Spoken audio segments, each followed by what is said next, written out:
Greetings, my fellow freedom loving sovereign thinkers. Thank you for tuning in to LL3 Podcast. My name is Craig, transmitting from the wild, wonderful Mountain State, and today's date is Sunday, August 22nd, 2021.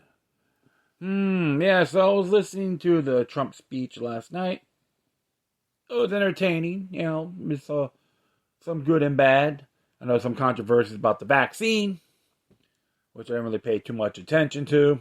It's just a matter of choice. I always tell folks, do your homework. I'm not crazy about it, generally speaking. And I know many doctors, scientists are saying the same thing. They're in that pro-vaccine bracket. But, just doing some rearranging. I'm just wondering why I got too much stuff.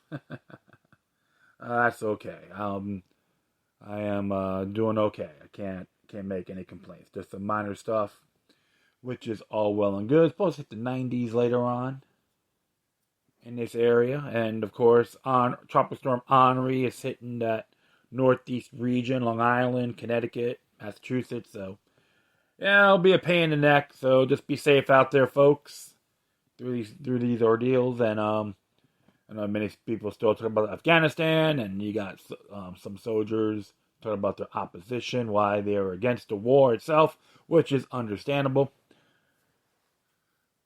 And more things on Biden, which, he's self-explanatory. I don't have to do a rant on him. And I've seen that for a very long time. And, wow. And it looks like South Dakota's going to do some bill to nullify all orders, which you don't really need it anyway. Respectfully, I guess as a reminder, you can. So I'll be all right. States' rights, 10th Amendment, nullification, any commandeering doctrine. That's all you need. So, so I'm just, probably do my rest of my lawn later on today. And, doing all this good stuff. And shout out to all my beautiful people who are on the air, South Florida. Miss all you guys. Just hang in there. It's going to be a wild ride. Okay, so without further ado, I want to read something that's got people thinking here. Covert geopolitics, geopolitics.co. And this one here is entitled, who wrote this? I'm just trying to find out who authored this article. Yeah, Jacqueline Flores. Okay. All right, cool. He wrote this. And this one's entitled Smart Cities and the End of the Era of Man. Yeah, usually say smart cities for stupid people. Well, that's what Mr. Flores has to say here. Changes in the productive forces such as any sort of fourth industrial revolution must come with vigorous public debate and referendums for planning for a post-labor economy. Jacqueline Flores writes. The world and its affairs have been turned upside down, and overnight the elite's game plan was laid out bare for the world to see. The use of the coercive technologies, AI, automation, and transhumanism. The public has experienced the rollout of the new normal regime through a series of sudden changes such as lockdowns and requirements for new kinds of current medical documentation in order to preserve their right of travel and work. We can say a privilege. With the new normal, the Great Reset, or Building Back Better, are we fair in asking if this is their last, best, and final? It's certainly strange that Klaus Schwab, a man who presents so poorly and provokes such suspicion among the audience, there have been wrote out as a best spokesman for this endeavor. When smart cities entered the popular debate, it was clear that technical colleges and universities were being actively propagandized by vectors representing this agenda. These can be understood as a type of large-scale housing project for a post-labor economy. that uses control over access to electrical power and proximity to delivery drones as its model. The outlines of a new social contract, such as clauses Schwab, an academic may have penned such a thing, or that society might be discussing it. It is normal and even important. But that has its ideas are being rolled out as the new reality we must accept is mostly surely an affront to civil society and human dignity. It's an attack of pure pluralism and constitutional systems around the world. Yet, a part of this agenda involves what is arguably the end of humanity as we have known it. Perhaps the end of mankind itself, if defined a certain way. We are naturally being assured that this is yet the beginning of a new kind of man. All of this is frightening, the frightening look and feel of a ruling class that has jumped from one way of doing things to some grand new singular ideas.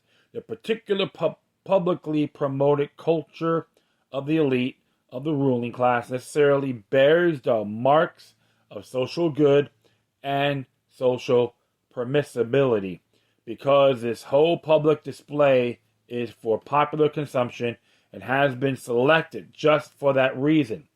As we have developed in past works, they merely use this discursive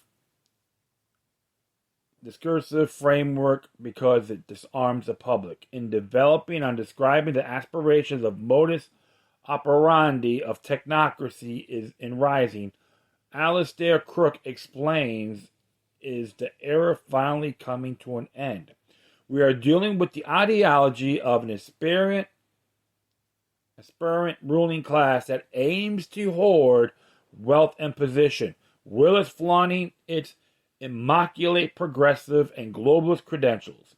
Intractable culture wars and an epidemic crisis in which key factual and scientific questions have been politicized. It's essentially nothing more than a bid to retain power by those who stand at the apex of this creative class, a tight circle of hugely wealthy oligarchs. Even so, schools are pressured to teach a single version of history. Private corporations sack employees for deviant opinions, and cultural institutions act as guardians of orthodoxy. The prototype for these practices is the U.S., which still proclaims a singular history and divisions as a source of emulation for every contemporary society. For much of the 20th century, the institutions implored us to believe that the socially directed labor does not fundamentally produce the origin of value, only later to find that at the end of the era, only this truth could explain the crisis that AI and automation bring. Because of robots do not eat or own things, so much of the economy is simply people washing each other's clothes. The rise of automation and AI makes some great number of humanity greater than some, 9/10 of the population, entirely redundant in terms of labor force. Therefore, the intentional slowdown of business not only accomplishes the obvious upwards redistribution of wealth and further considering corporate monopoly capitalism, but in a long term establishes a new efficiency matrices regarding the actual optimal human production size at this particular time. And we have a serious problem. No coercive technologies have been developed, while other liberatory technologies have been suppressed to control the great mass of humanity. Yet there's much more. Is that a whole new period can be ushered in, within which population reduction is a goal. In relation to this is the birth of a new type of man, who is beyond man and also no longer man.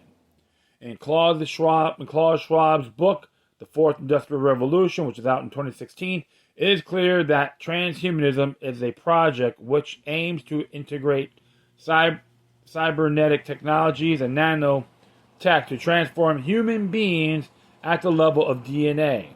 You look at chapters 2. Chapter 2.1.3, biological megatrends, fourth industrial revolution.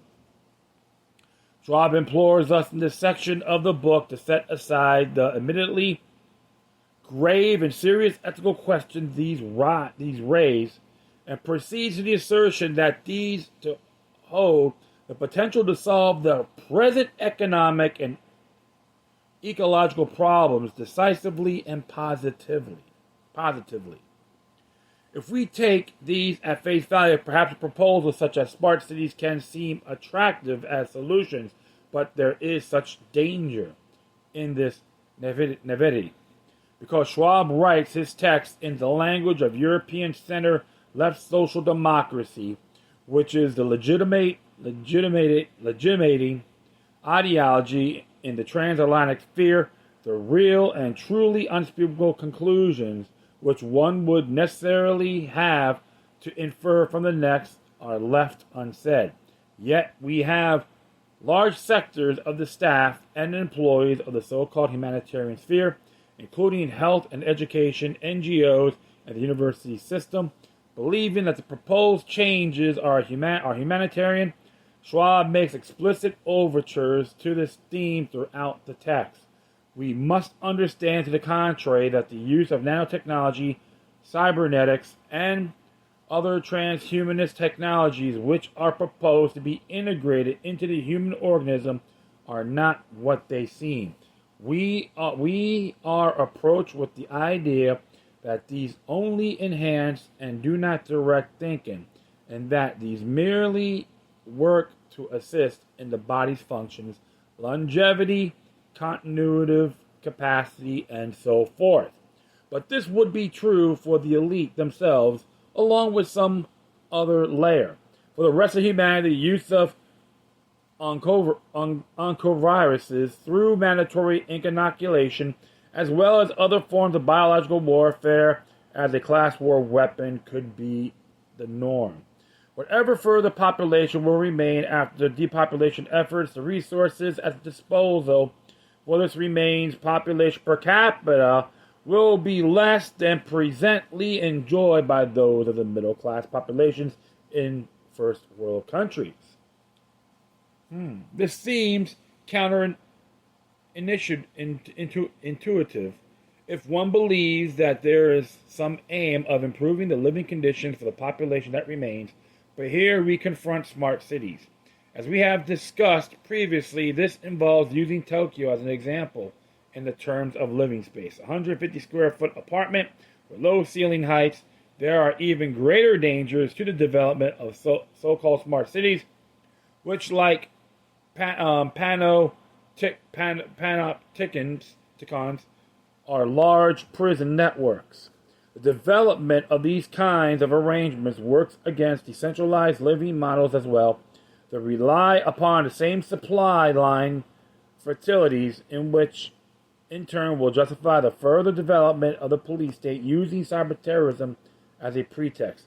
In addition, all energy consumed will be tracked in the apartment with smart appliances that will send the data back to monitoring and enforcement agencies. The aim of smart cities is to create the hydraulic despotism as discussed in our part discussion of Oriental despotism. The single-minded crisis. It all does seem like a new idea indeed, has been decided upon and rolled out. Not an invitation for a conversation, not a proposal that we get a referendum on. Just rolled out over the heads of the public. The disastrous results we have encountered through the formalization of any democratic technocratic institutions which want to rule indefinitely. It is the erroneous belief that the technocratic elite today, who have ruled over the past century, are equipped to effect a social transformation that accounts for the new technologies. What the World Economic Forum publishes makes us aware that that the elite are aware that their systems is producing undesired inequities, despite they are apparently aware of the limitations imposed on them by their position in relation to everything else. The efforts and plans of the WEF assumed and rely upon the existence of an interlocking directorate at the top level of Western society.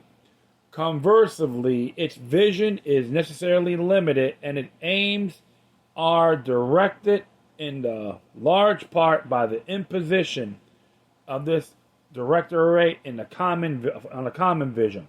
From this common vision, we begin to produce single-mindedness.